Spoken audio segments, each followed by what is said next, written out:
লোকমুখে প্রচলন আছে বয়স 100 বা তারও বেশি। সময়ের সাথে সাথে শাখা প্রশাখার বিস্তারও বেশ। বলছি একটি আম গাছের কথা। গোপালগঞ্জের হিরণ্যকান্দি গ্রামকে এখন অনেকেই চেনে এই গাছের কারণে। তেমন একটা ফল না দিলেও এর ছায়াতলের শীতলতা কাছে টানে দর্শনার্থীদের।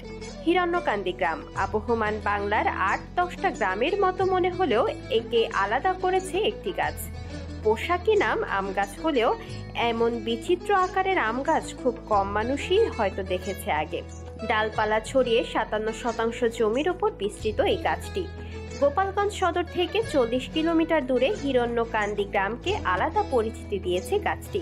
ঠিকঠাক বয়স কেউ না জানলেও এলাকার প্রবীণরা ধারণা করেন শতবর্ষের কম হবে না।